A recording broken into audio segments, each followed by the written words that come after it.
नमस्कार आप सभी को। वेदांत दर्पण प्राणायाम हिंदी यूट्यूब चैनल के इस कार्यक्रम में आप सभी का स्वागत है। अभिनंदन। मैं स्वागत करूंगी ऋषि श्री गौतम चटर्जी सर का, जो काशी से जुड़ते हैं कार्यक्रम में। स्वागत है सर। आज थैंक यू। हम लोग फिर से नाट्य शास्त्र और वेदांत के ऊपर में ही चर्चा करेंगे। और सर आपसे जानना चाहेंगे, पिछले एपिसोड की तरह उसके कंटिन्यूएशन में भरत मुनि ने क्या क्या और नाट्य शास्त्र में बोले हैं जिसको फॉलो किया जाना चाहिए आर्ट फील्ड में, कल्चरल फील्ड में या आर्ट फील्ड में जितने भी विधाएं हैं, खास करके परफॉर्मिंग आर्ट्स में, उसमें किस प्रकार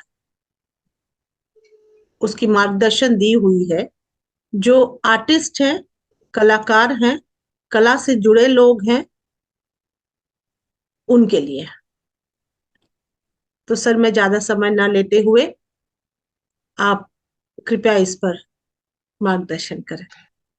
तो हम लोग अ, अब तक तो ये बात कर ही चुके हैं कि जी। नाट्यशास्त्र और वेदांत एक दूसरे के पूरक हैं। वेदांत हाँ। कलाकार को संबोधित नहीं है और पंचम वेद वेदांती को संबोधित नहीं है।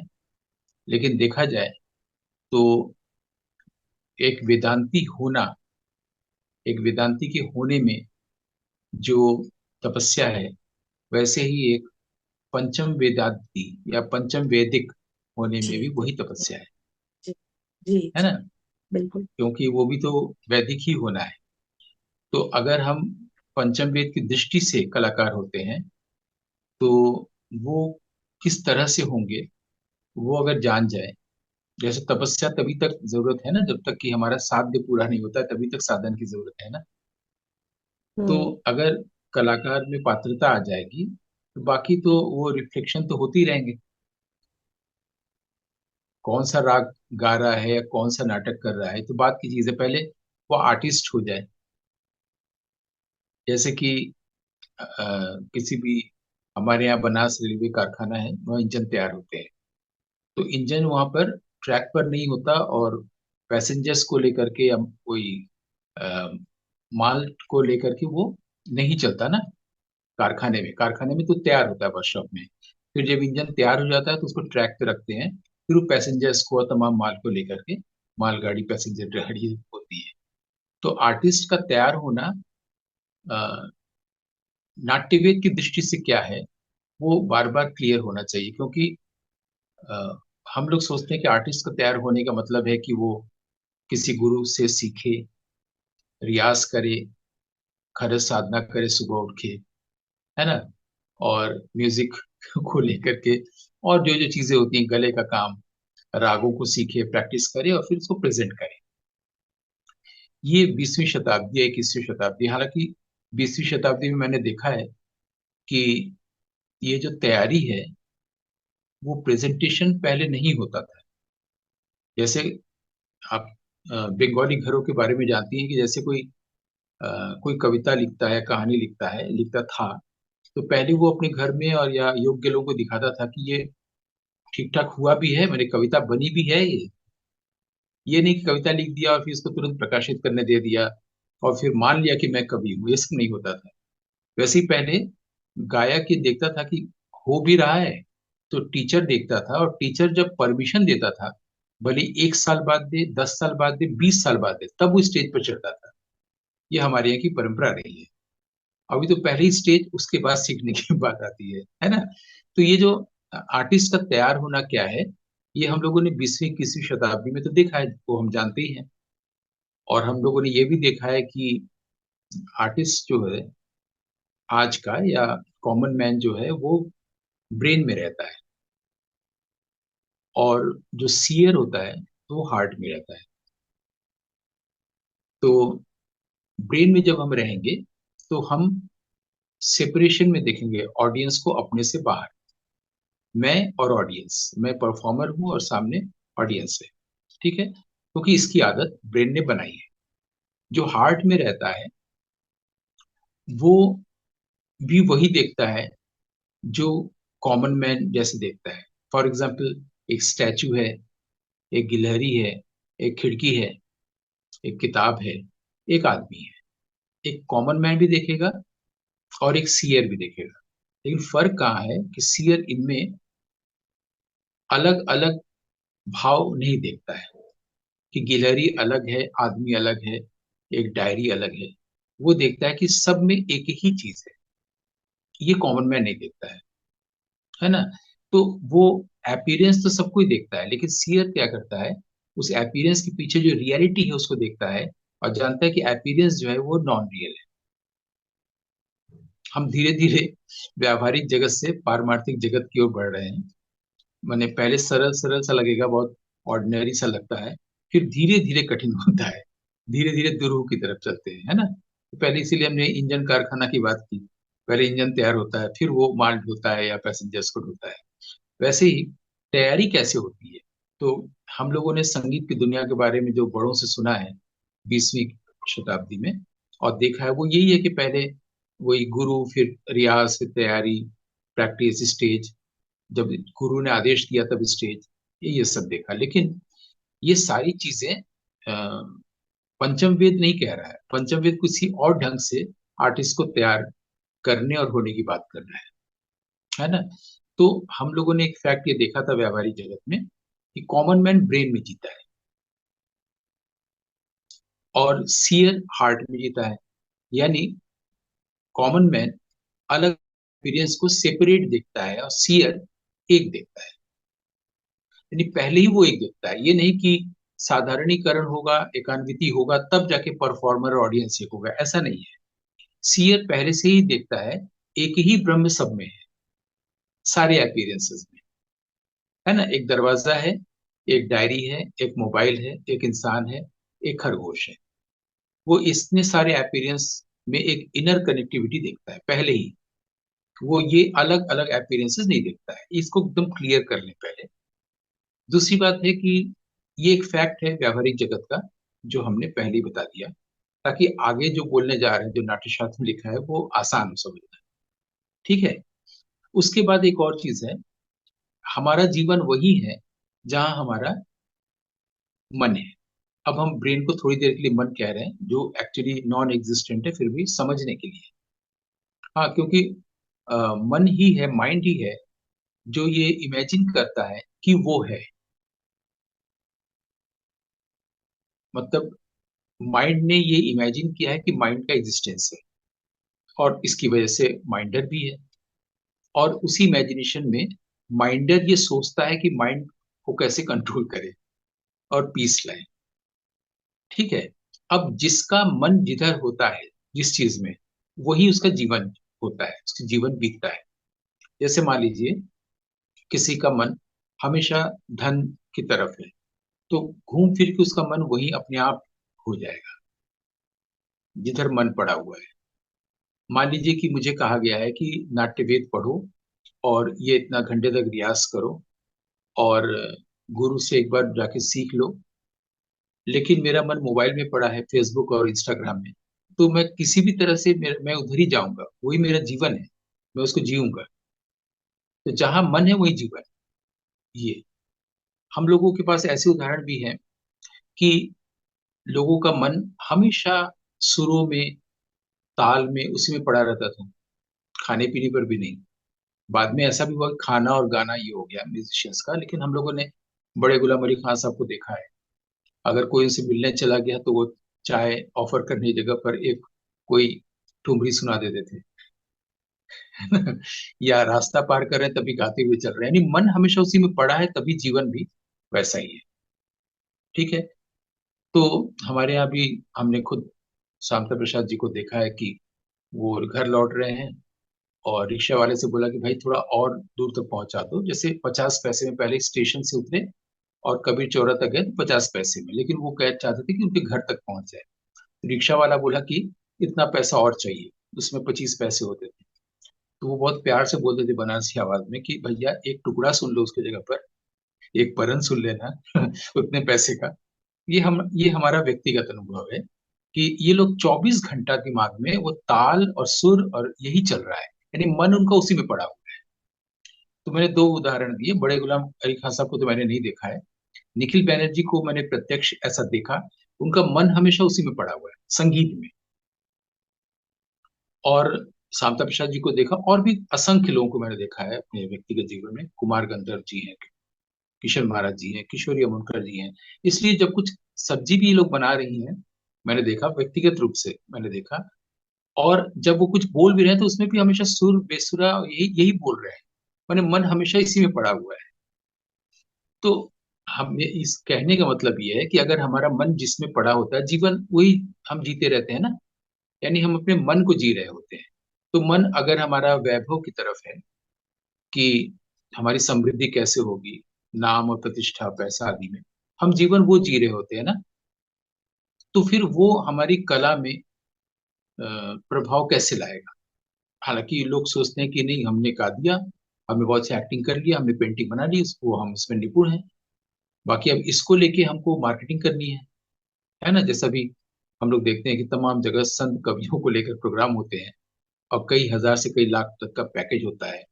और उसमें लोग आते हैं कई हजार, 30,000 से 60,000 दे के, वो रहते हैं 2 दिन 3 दिन, और उसमें आना जाना और सब कुछ रहता है, प्रोग्राम भी होता है। और कबीर को लेकर सब कुछ होता है, रविदास को लेकर कुछ नहीं होता है, तुलसीदास को लेकर सब कुछ होता है, या हमारे सूरदास या मीरा को लेकर। तमाम जगहों भारत देश में, वृंदावन में, काशी में, बॉम्बे में, दिल्ली में होता है। लेकिन उसमें जिस संत को लेके हो रहा है, संत से जीवन जीना कोई नहीं चाहता है ना। मन कहीं और पड़ा हुआ है। तो मन जहां होता है वहां हमारा जीवन होता है, ये हम लोग को क्लियर हो गया। तो अब है कि एक आर्टिस्ट का मन कहाँ रहे, तो उत्तर यही हुआ कि उसका आर्ट में रहे। लेकिन आर्ट में वो क्या रिफ्लेक्ट करे, संगीत के या पेंटिंग के या अभिनय के व्याकरण को, या जो हमारे भरत मुनि ने भाव बताए हैं उस भाव को, और उसकी रचनापत्ति करे और लोगों को सम्मोहित कर ले, या कुछ और। अब भरत मुनि क्या कह रहे हैं? भरत मुनि 3-4 शब्द कह रहे हैं कि वो कलाकार के लिए कह रहे हैं, वो किसी वेद पाठी या वेदांतिन के लिए नहीं कर रहे हैं। वो वेदांती के लिए नहीं कह रहे हैं, या वो जो वेद का साधक है उसके लिए नहीं कह रहे हैं, या साधु संतों को लोग नहीं कह रहे हैं, वो कलाकार के लिए कह रहे हैं कि उसमें सबसे पहले जो चीज हो वो श्रुति, मैंने सुनना, सुनना, ग्रहण करना, धारण करना, वेद के गुह्य रहस्य को जानना, है ना। तो एक तो सुनना, फिर ग्रहण करना, फिर धारण करना, फिर प्रयोग करना। अब आप सोचिए कि पहले हम ग्रहण करें, फिर धारण करें, फिर प्रयोग करें, यहां तक तो समझ में आया। लेकिन वेद के गुप्त रहस्यों को जाने, ये तो, ये क्या करे।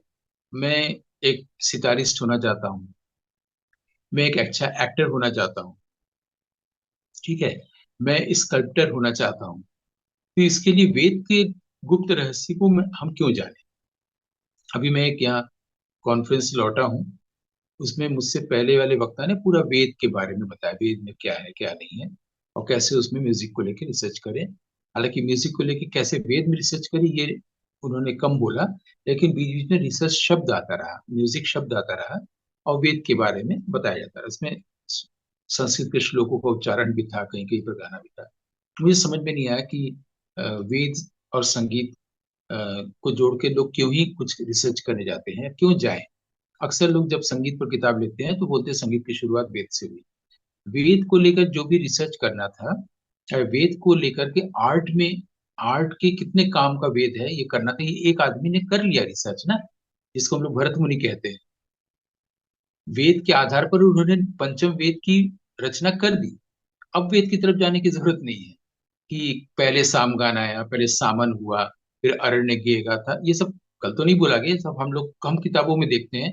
जो भी रिसर्च स्कॉलर्स होते हैं, उनकी जब वो पब्लिश हो जाती है या उसकी जो डिसर्टेशन होता है वो कॉपीज बेचते हैं, तो उसमें प्राय देखते हैं ये सब लिखा रहता है कि संगीत की शुरुआत वेद से हुई।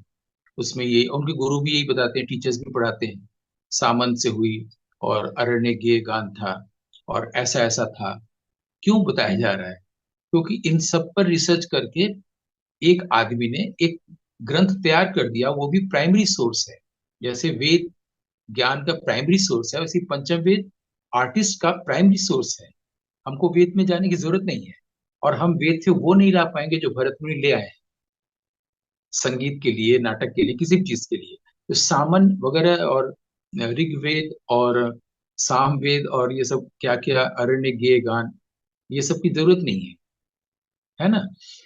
जरूरत किस चीज की? पंचम वेद की। प्राइमरी सोर्स ये है, और वो कह रहा है कि वेद के गुह्य रहस्य को जानने वाला हो आर्टिस्ट। तो आर्टिस्ट वेद में जाए और वेद के गुप्त रहस्य को जानने वाला हो, इसका मतलब क्या है, थोड़ा समझने की जरूरत है ना। वो ये कि हम लोग जो प्रेजेंट करने जा रहे हैं, एक आर्टिस्ट जो भी प्रेजेंट करने जा रहा है, वो हमेशा अपने आप से बातचीत करता रहता है और लोगों से बातचीत करता रहता है, जिसमें सुनता कम है, बोलता ज्यादा है। इसके पास बोलने को इतना रहता है, इतना सोचता है इसलिए इतना बोलता है।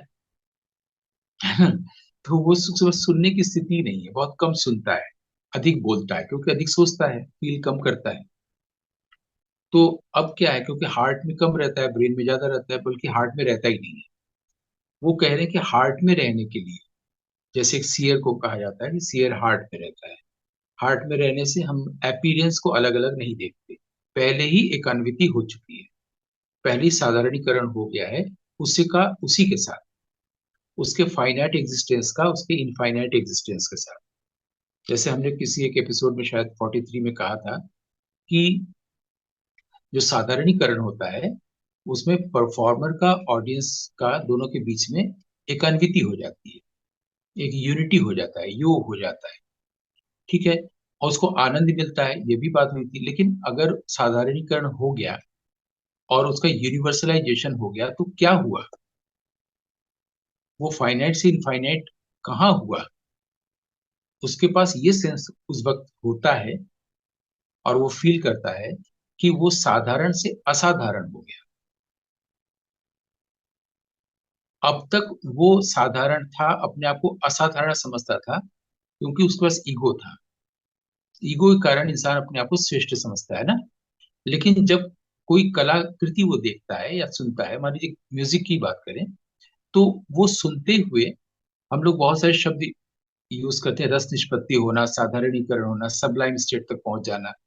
लेकिन अगर आप देखिए, अब जाके उसको इस बात का एहसास होता है कि अब इससे पहले तक वो साधारण था, अब जाके असाधारण हुआ।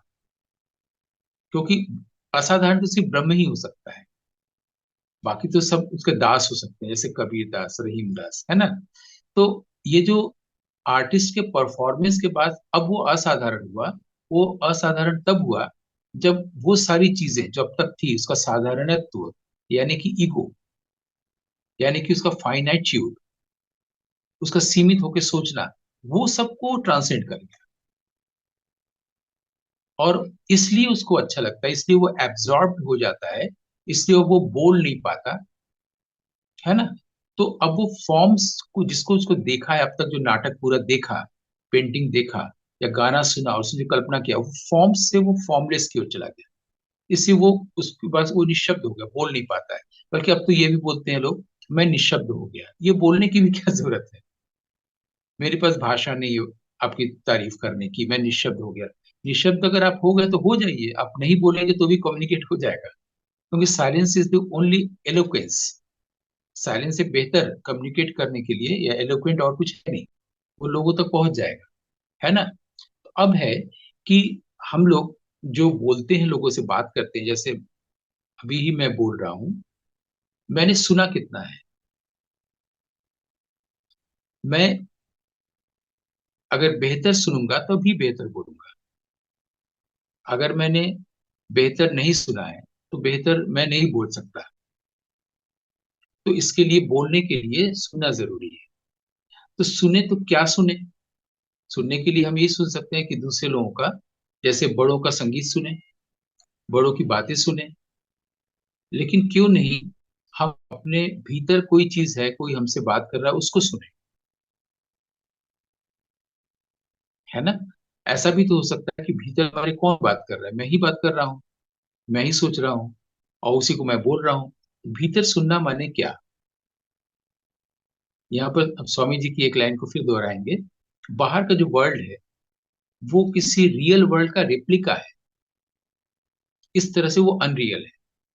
जो रियल वर्ल्ड का रेप्लिका है वो रियल वर्ल्ड हमारे भीतर है। तो अगर हम बाहर गुरु को या किसी व्यक्ति को, किसी महापुरुष को, निखिल बैनर्जी को सुनते हैं, उसी तरीके से क्या हम अपने भीतर जो रियल गुरु है, क्या हम उसको सुन सकते हैं?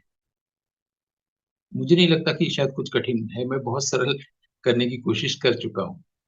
जैसे हम बाहर अपने गुरु की बातों को सुनते हैं, उनके गाए हुए किसी भजन या ठुमरी या ख्याल को सुनते हैं, और हम ये सीखने की कोशिश करते हैं कि वो कैसे सुर लगा रहे हैं या सुर लगा रही हैं, या उनके गाने की स्टाइल ऑफ सिंगिंग क्या है, या हमारे जो गुरु हैं कोई भी, जैसे कि शायद अगर छन्नूलाल जी हो, महादेव मिश्र जी हो, वो कैसे गाते हैं। अगर हम उनके जैसा गाएंगे तभी मुझे उनका शिष्य माना जाएगा ना, कि आप तो इस घराने के हैं फिर आप उनके जैसा क्यों गा रहे हैं। आप अगर आगरा घराने के हैं तो फैयाज खान की तरह से क्यों गा रहे हैं, सॉरी, आमिर खान साहब की तरह से क्यों गा रहे हैं। आगरा घराने के हैं तो फैयाज खान साहब की तरह से गाना चाहिए आपको। ये सब हम लोग बाहर से स्टाइल सुनना ये सब करते हैं ना। तो क्या अपने गुरु को अपने भीतर सुना जा सकता है? ये एक सवाल आ रहा है कि हम अपने भीतर कैसे सुने। क्या ऐसा भी होता है कि हमारे अलावा भी कोई होता है जो कुछ बोल रहा होता है जिसे हम सुन सकते हैं? तो उसको हम कैसे सुने? जैसे हम किसी आदमी से बात करते हैं तो उसकी भाषा हम जानते हैं, हिंदी में, अंग्रेजी में। हो सकता है कोई म्यूजिक सिखा रहा है तो म्यूजिक की भाषा हम समझते हैं, जान रहे हैं कि यहाँ पर कोमल लगेगा, शुद्ध नहीं लगेगा। ठीक है। तो इस तरह कई भाषा होती है। या जैसे मान लीजिए कि पंचम वेद की भाषा हमने कही कि ये ट्वाइलाइट है, संध्या भाषा है। तो उस भाषा को भी हम अगर समझ जाए क्या होता है इसका मतलब, तो उसको भी हम समझ सकते हैं, यानी वो भी यदि गूढ़ है और वो गू ही है तो समझ सकते हैं। तो फिर अगर हमारे भीतर कोई और है जो बोल रहा है, हमको संबोधित है, तो हम उसको कैसे सुने? उसकी भाषा को सुनना पड़ेगा। उसकी भाषा यदि मौन है तो हमें मौन होना पड़ेगा। अगर वो फॉर्मलेस दिखता है तो हमें फॉर्मलेस को देखना सीखना होगा, है ना। तो जो वो बोलेगा और हमें जब सुनाई देगा तो वो हमारे व्यक्त होने में जाएगा। तो जब वो जो बोलेगा और हमें सुनाई देगा, वो ग्रहण है। भरत मुनि से ग्रहण कह रहे हैं, ग्रहण, धारण, प्रयोग। तो हम ग्रहण क्या कर रहे हैं? बाहर से गुरु के साथ बैठ के व्याकरण का ग्रहण, सुरों को ग्रहण, स्टाइल्स का ग्रहण, या उससे भी पहले, क्योंकि वो आर्टिस्ट को तैयार कर रहे हैं ऐसे कि ग्रहण पहले भीतर से। भीतर भी एक गुरु है, जो हो सकता है संगीत का गुरु ना हो, लेकिन वो गुरु हमारे भीतर है। उसे हम कैसे सुने? उसे सुनने के लिए हमें, हम जो बोल रहे हैं वहां पर पहले चुप होना पड़ेगा। जैसे मैं भी बोल रहा हूँ, आप अभी खामोश हैं, वैसे आप बोलेंगे तो मैं खामोश होऊंगा, तभी तो सुनूंगा ना। लेकिन एक तो ये हुआ, दूसरा आप बोल रही हैं और मैं भीतर सोच रहा हूँ, या मैं भीतर बोल रहा हूँ, तो हम्म, भी मैं आपको ध्यान से नहीं सुन रहा हूँ ना। नहीं। मैं आपको ठीक ठीक से तभी सुनूंगा जब मैं एकदम से चुप हो जाऊं, कुछ नहीं बोल रहा हूँ, ना भीतर ना बाहर। अब जब भीतर के व्यक्ति को सुनना है तो भीतर तो और भी चुप होना पड़ेगा, जहां पर एक शब्द आता है मौन। मौन शब्द भी नहीं रहेगा तब। और जब हम इस स्थिति में आ जाएंगे और तब वो सुनाई देगा, तो हमको ये समझ में आएगा वो पहले से ही बोल रहा था। हम अपने बोल रहे थे, बोलने के कारण नहीं सुन पा रहे थे। और हमारे पास बोलने सुनने की जो समझ है, सेंस है, वो उस तरह का बोलना सुनना नहीं है। वो एक ऐसा बोलना है जो म्यूजिकल है, लिरिकल है ऑलवेज। वो एक संगीत है, वो अनहद का संगीत है, जिसकी भाषा अलग है, जिसकी ट्यूनिंग अलग है, जिसका टेक्सचर अलग है। वो हमारे परिचित संगीत की भाषा से अलग। हम लोग जो संगीत सुनते हैं और गाते हैं वो आहत नाद है, और ये अनाहत नाद है। अनाहत नाद का मतलब हुआ मौन। तो अब हम ये पूछ सकते हैं कि मौन का संगीत कैसे सुने, या मौन होने पर भला उसका क्या फायदा। हम मौन हो गए, चलिए हो गए, लेकिन नहीं हुए एक्चुअली। आप मौन होने का मतलब है जब एक भी शैडो नहीं है थॉट का, वर्ड का, इमेज का, उसको वो मौन है। क्योंकि हम तो हमेशा इतने ज्यादा इंफॉर्मेशन है हमारे पास, इतना ज्यादा नॉलेज, इतने सारे वर्ड्स हैं कि हम पहले उससे, इतने कंसेप्ट्स हैं कि उससे मुक्त कैसे हों। तो जब हम वर्ड्स से, इमेजेस से, कंसेप्ट से मुक्त होना चाहते हैं तो कुछ और कंसेप्ट लेके आते हैं। इस तरह से करो तो तुम मुक्त हो जाओगे उससे। प्राणायाम करो, ध्यान करो, योग करो, तो तुम माइंड को कंट्रोल कर पाओगे, है ना, टेम कर पाओगे इस ड्रंकन मंकी को, है ना। यानी एक कंसेप्ट और लाते हैं। कंसेप्ट को हम रोकने के लिए, एक कंसेप्ट को कंट्रोल करने के लिए एक और कंसेप्ट लेके आते हैं। यानी मौन तो तब भी नहीं हुए, है ना। तो अब हुआ कि अगर जब हम मौन होते हैं, हमारे पास कोई कंसेप्ट नहीं है, उसके लिए बहुत आसान चीज है, प्रेजेंट मोमेंट में होते हैं। जैसे प्रेजेंट मोमेंट में होते हैं, आपके भीतर से कोई एक प्रकाश की लय बहने लगती है। वही अपने आप सुनना भी है, वही ग्रहण करना भी है, धारण करना भी है। अब इसका प्रयोग करिए। इसका प्रयोग जब आप करते हैं, और जब अब आप गाना या कोई चीज सीखते हैं, अभिनय सीखते हैं, पेंटिंग सीखते हैं, और जब प्रेजेंट करने जाते हैं, तो पहले ही आपको दिखाई देता है कि आप ही ऑडियंस है। फिर आप अपने पहले ऑडियंस होते हैं। एक आर्टिस्ट ही पहले, पहला ऑडियंस वो खुद होता है। फिर अपने आप को दूसरे ऑडियंस से भिन्न नहीं समझता है कि रस निष्पत्ति करे या साधारणीकरण करे। इतनी बात क्लियर हो गई। अगर आपको लगता है क्लियर हो, मतलब आपको क्लियर की बात नहीं है, आपको लगता है कि जो हमारे श्रोता हैं वेदांत दर्पण के, क्या उनको क्लियर हो चुकी होगी, तो फिर हम लोग आगे बढ़े। जी सर, क्लियर तो बहुत अच्छा आपने समझाया, पर इस पर और कुछ मैं पूछना चाहूंगी सर आपको कि ये तो बेसिक चीजें आपने बोली हैं कि वो जो कैरेक्टरिस्टिक्स, एक जो मैं बोलूंगी इसको कि जो कैरेक्टरिस्टिक्स है सर आर्टिस्ट के, मतलब जीवन यात्रा कहा जा सकता है। एक जीवन यात्रा भी बोल सकेंगे, या इनमें चरित्र। से तीन शब्दों पर हम लोग फोकस कर लें, तीन शब्द। जी। भरत मुनि कह रहे हैं ग्रहण, धारण, प्रयोग। अच्छा, ग्रहण धारण यानी प्रयोग। हम, हमारे जो, आप मेरी गुरु हैं, मैं आपसे संगीत सीखने आया, आपने मुझे सुर समझाया, सरगम क्या होता है, या बारह स्वर क्या होता है, कोमल तीव्र क्या होता है, आपने हमको समझाया, मैंने समझा। हम्म। ठीक, मैंने ग्रहण किया। अब मैं घर में जाकर प्रैक्टिस कर रहा हूँ तो धारण हो रहा है। फिर मैं आपके जी, सामने प्रस्तुत कर रहा हूँ, या ऑडियंस सामने प्रयोग हो रहा है। प्रयोग हो रहा है। यही ना। अब भरत मुनि ग्रहण, धारण, प्रयोग इसे नहीं कह रहे, ये मैंने अभी बताया जी, कि वो किसे ग्रहण, धारण, प्रयोग कर रहे हैं। ये क्लियर हुआ या ये नहीं, क्लियर यही मैं हुआ जानना है चाहता सर, क्लियर हुआ है। इसी बिंदु पर और कुछ पूछेंगे आपसे सर अगले एपिसोड में, अगले हूं। बिल्कुल। एपिसोड में पूछेंगे। बस इस एपिसोड में इसी में विराम आ, देंगे सर। इस पर समय की इसमें पाबंदी है थोड़ी सी, बस क्योंकि ये जो चैनल है सर, ये भाव प्रचार के लिए ही किया जाता है, ठाकुर माँ और स्वामी जी के लिए। उसके साथ में सनातन धर्म की कई चीजें, सब कुछ आ जाता है इसमें। तो मुझे एक छोटा सा इंसिडेंट याद आ रहा है अभी, कि जब वो ठाकुर परमहंस और नरेंद्र नाथ, तब उस समय वो नरेंद्र नाथ थे, स्वामी विवेकानंद नहीं बने थे। और वो स्कॉटिश चर्च हम्म, कॉलेज कॉलेज में पढ़ते थे कोलकाता में। हम्म, और उस समय वो यंग 23-24 साल के मतलब बच्चे थे। तो उस समय यूथ, युवा अवस्था में, और वो जो गाना गाते थे हमेशा, जो है ठाकुर तो बहुत प्रेम है उनको, उनसे, नरेंद्र नाथ से। तो जब भी मिलते थे, तब भी उनको हाथ पकड़ के बैठा के रखते थे कि मत जाओ, मजारे मुझे जाना है कॉलेज में। ऐसे रिश्ता था दोनों में।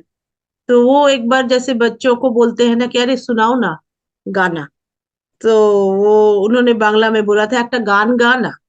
तो स्वामी जी ने उनको ऐसे, क्योंकि वो भी ऐसे ही नटखट थे और मुंह पर बोल देने वाले थे, तो उन्होंने बोला कि यहाँ कोई है ही नहीं बजाने के लिए, मैं क्या कैसे गाऊंगा? बजाने वाले चाहिए मेरे को गाने के लिए, तो कोई है ही नहीं, मैं कैसे गाऊंगा? ओ ऐसे ऐसे गाना थोड़े ही होता है। अब बड़े अकड़ के बोल दिए पर वो स्वामी जी नरेंद्र नाथ इस समय। तो बोले क्या এরকম করে গান হয়, अर्थात ऐसे गाना होता है, हमें तो बजाने वाले ही चाहिए।